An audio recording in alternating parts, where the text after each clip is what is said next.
College రానే మన కాబట్టి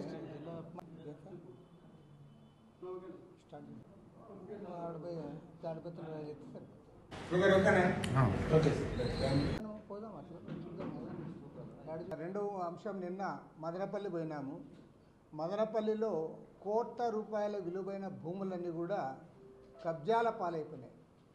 గతంలో కూడా కబ్జాల గురించి మన అనంతపురంలో అక్కడ ఇక్కడ చూసాం, కానీ ఇట్లా కబ్జాలు ఏడా చూడాలి.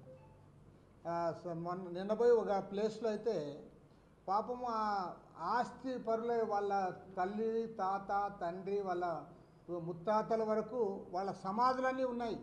ఆ సమాధులు ఉండే స్థలాలు కూడా కబ్జా చేస్తున్నారు.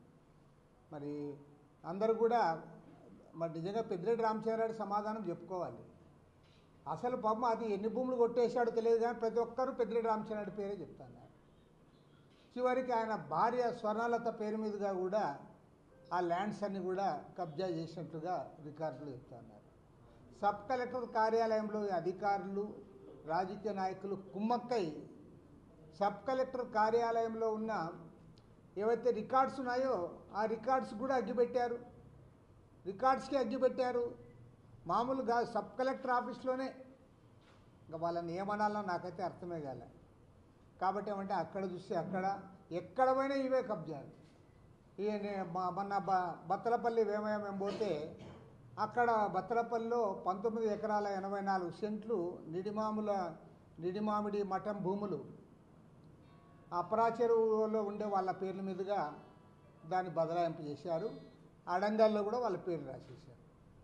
కోట్ల రూపాయల విలువైన భూమి. విశాఖపట్నం పోతే విశాఖపట్నంలో వేలాది ఎకరాల భూములు కబ్జాలు చేశారు. అవి పుంకాలుగా మన పత్రికల్లో వస్తూ ఉన్నాయి, టీవీల్లో చూపుతూ ఉన్నారు. అన్నీ కూడా కబ్జాలు.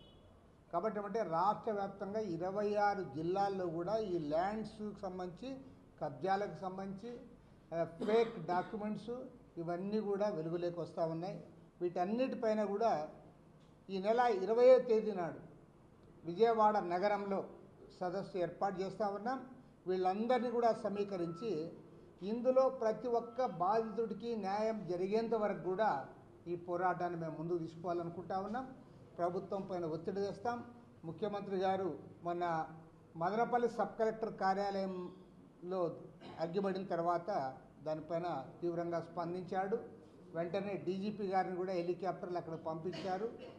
ఆయన స్పందన బాగుంది, కానీ ఎట్ ద సేమ్ టైం సమస్య పరిష్కారం కావాలి. ఎందుకంటే ఏదైనా ఒక సెన్సేషన్ జరిగినప్పుడు స్పందిస్తూ ఉన్నారు, తర్వాత మర్చిపోతూ ఉన్నారు.